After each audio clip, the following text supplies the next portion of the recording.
मौसम बदल रहा था। छोटी चिड़िया आज बहुत खुश थी क्योंकि आज वो अपनी माँ वाले जंगल में वापस जा रही थी। चिड़िया खुश क्यों न होती, क्योंकि आज वो उस जंगल में जा रही थी जहाँ उसने अपना बचपन गुजारा था।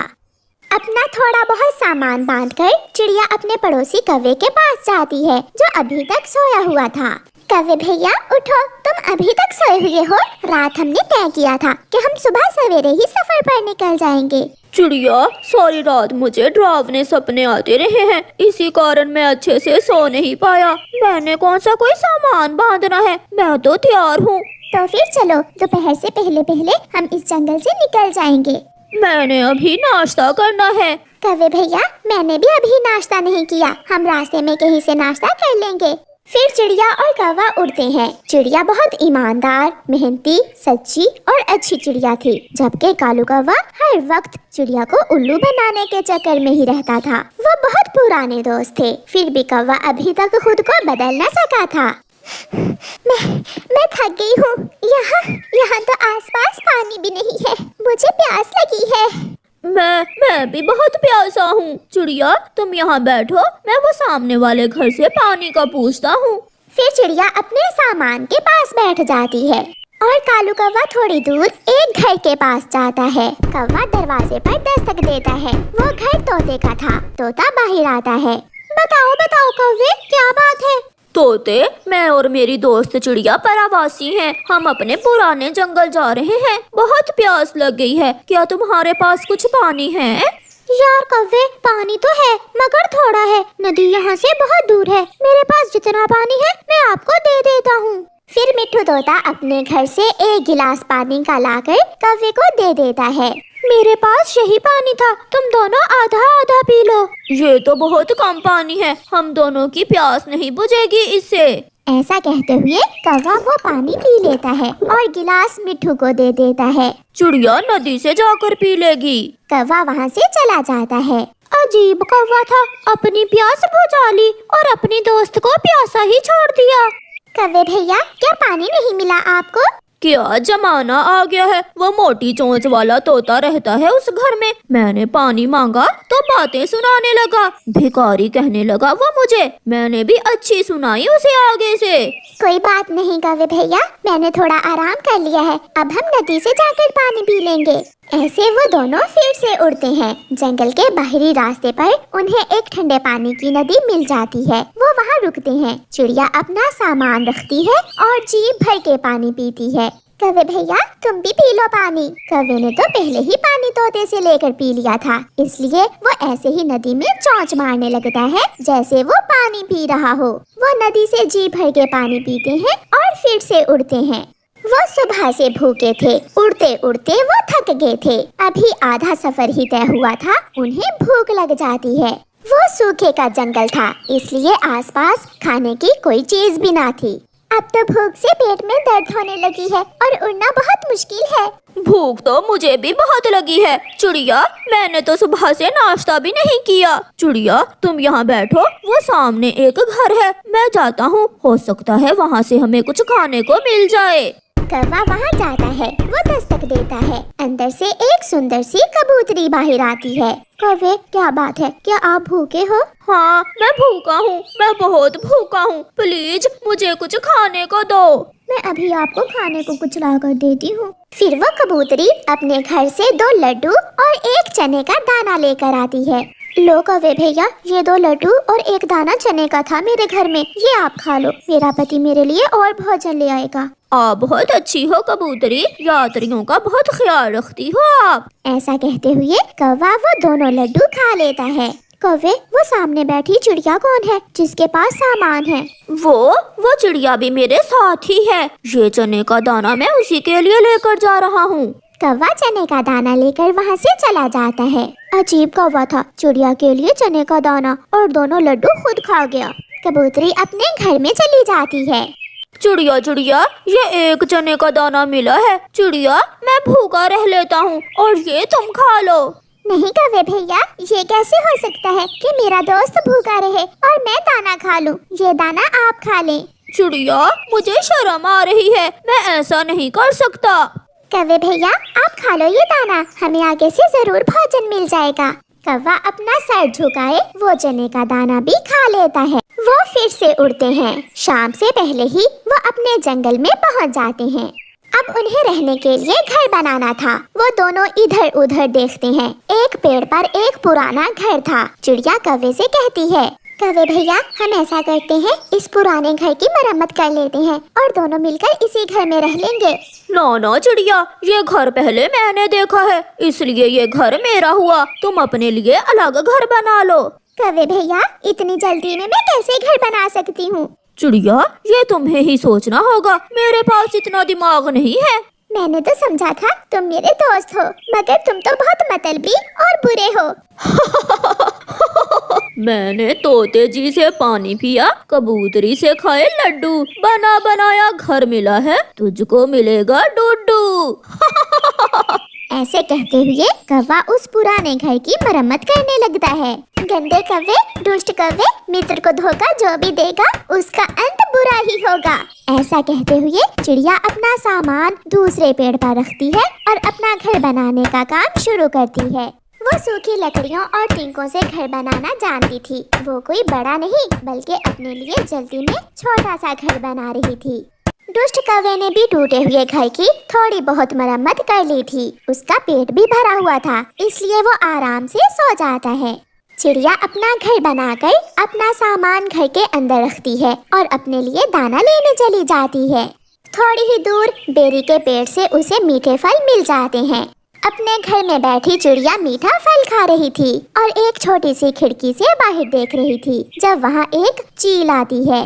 कौन है? इस घर के अंदर कौन है? बाहर आओ। कौवा सोया हुआ था, वो खर्राटे ले रहा था। अब आएगा मजा गंदे कौवे को। चील जोर से दरवाजे पर दस्तक देती है। कौवा उठता है। सोने भी नहीं देते, कौन हो तुम मोटो? कमबख्त, ये घर मेरा है, तू कौन है? चल भाग यहाँ से। ऐसा कहते हुए चील दो थप्पड़ कौवे के लगाती है और उसे उठाकर दूर फेंक देती है। मर गया रे, हाय हाय मेरी हड्डी, हाय मेरी हड्डी टूट गई। चिड़िया खिड़की से कौवे को कहती है, जो अपने दोस्तों को धोखा देता है उसके साथ ऐसा ही होता है।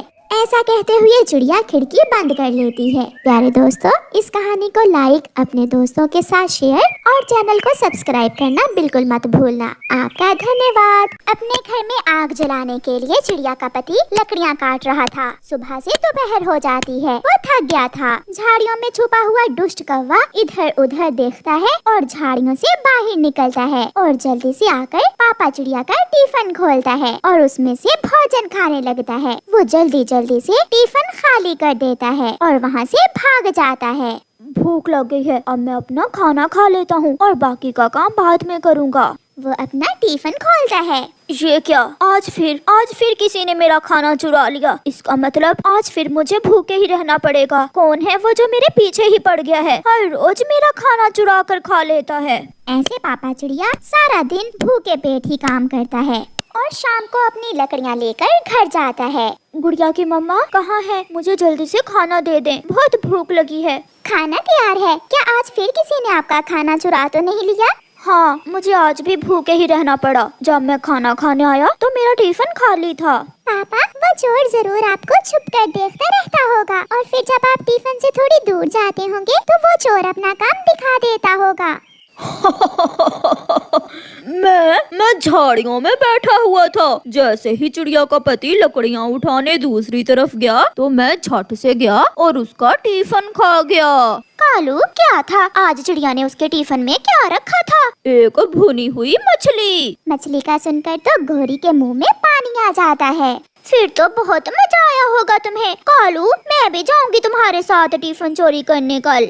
हाँ, मगर ये काम बहुत ध्यान से करना होता है। अगर पकड़े गए तो मार भी पड़ेगी और रुसवाई भी होगी। फिर दूसरे दिन गुड़िया के पापा फिर से अपने काम पर जाने की तैयारी करते हैं। ये ले अपना टिफिन, मैंने खिचड़ी बनाकर रखी है टिफिन में। ध्यान रखना कहीं ऐसा ना हो कि आज फिर कोई चोर आपका टिफिन चुरा ले। आज मैं टिफिन अपने पास ही रखूंगा। गुड़िया के पापा काम पर चले जाते हैं। गोरी और कालू भी टिफिन चोरी करने के लिए घर से निकलते हैं। मैं इस पेड़ से लकड़ियाँ काटूंगा और अपना टिफिन यहीं पास ही रख लेता हूँ। वो अपना काम शुरू करता है। आज तो इस चिड़िया ने टिफिन अपने पास ही रख लिया है, कल तो वहाँ रखा था। कालू प्लीज कालू, तुमने कल भी भुनी हुई मछली खाई थी, आज तुम जाकर उसे बातों में लगाओ और मैं पीछे से टिफिन खा लूंगी। कालू मान जाता है। फिर कालू दूसरी तरफ से उड़ता हुआ आता है। क्या तैयारी चल रही है जी? मैं लकड़ियाँ काट रहा हूँ, थोड़े दिनों तक ठंड शुरू होने वाली है, बर्फ भी शुरू हो जाएगी, इसलिए आग जलाने के लिए मैं लकड़ियाँ इकट्ठी कर रहा हूँ। कालू कौवे, तुम कहाँ से आए हो? यार मैं तो बाल बच गया। मैं बैठा हुआ था कि पीछे से एक खूंखार चील ने मुझ पर हमला कर दिया। कालू कौवा ऐसे झूठी कहानी शुरू करता है और गोरी कौवी पीछे से दाव लगाकर चुपके से टिफिन उठाकर एक तरफ ले जाती है। टिफिन में खिचड़ी देखकर गोरी कौवी की तो आंखें बल्ब की तरह रोशन हो जाती हैं। वो तेजी से खिचड़ी खाना शुरू करती है। वो चंद मिनटों में ही टिफिन खाली कर देती है और टिफिन वापस रखाती है।